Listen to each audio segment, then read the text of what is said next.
fox looked high and low, searching for any sign of her cubs. Points of light showed the way to this ancient tree. It was as if each one had a story to tell, all their own. The land was trying to tell my story, too. I felt like I was right behind her the whole time.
He was kind of the manly man type, but one thing that still surprises me is his vase collection. Some guys collect shot glasses of all the different places they were stationed at, but my dad wanted jars and pots.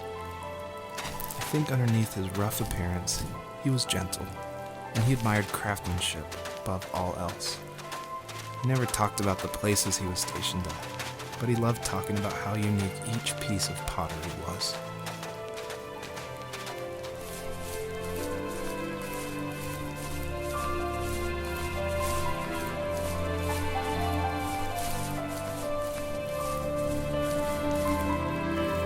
As a kid, did you ever do show and tell in your class? Yeah, I think I only did it once, when I was in the 4th grade. You know how my life was around then. I wanted to show my class what helped pass the time and distracted me, so I brought a dozen paper cranes I had made. I think I told everyone how badly I wanted to be a bird and fly, embarrassingly enough. Don't be embarrassed. Every kid wants to fly. For me, it was another toy from my dad, a wooden boat. I remember guarding it so carefully in my hands as I walked into class. When I sat down, a group of boys immediately made fun of it. They asked which trash can I found it in, or why an ugly log was my favorite toy. When I got up, I didn't even want to tell them my dad had carved it. I said it was a joke gift my friend had given me. Kids can be so cruel. Some of them are. I shouldn't have let them get to me, but it did. It's amazing we bounced back at all. Do you remember what my dad did for a living? Wasn't he like a lumberjack? That's one way of putting it. If wood was a canvas, then a carving knife was his paintbrush. Even after working a 50-hour week, even after his hands were more splinters than skin, he would bring home the nicest piece of Alaskan weeping cedar and make me toys. That wooden train was the first toy I can remember, and I loved it. I just knew from a young age I was going to be a lumberjack, like my father.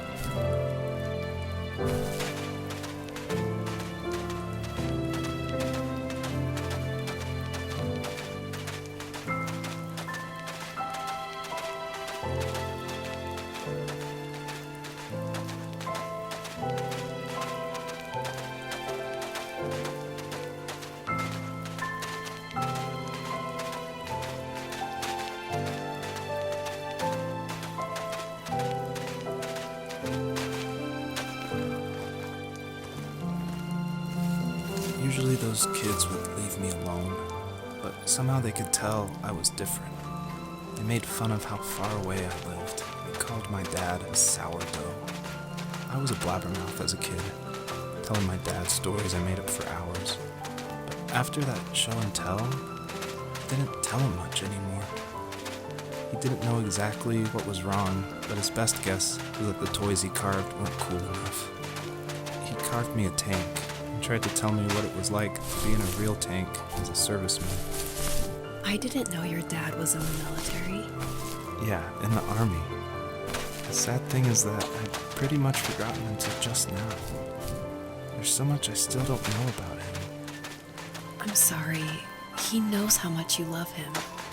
You're going to see him again soon and have some closure, I'm sure.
The older I got, the more I withdrew.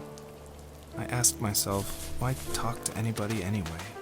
Why bother when I'm happy by myself? I started drawing a lot, mostly animals I saw in the woods by my home. I then imagined designing my own hideouts with things like TVs and pantries full of chips and cookies. I think that idea of leaving home and drawing blueprints started my career. I found a lot of solace in that. I'm not surprised, but I did the same thing, you know? There's something special about having a place to call your own. And now look at us. Well, if you count renting in an overpriced city. It's as close as we can get for now.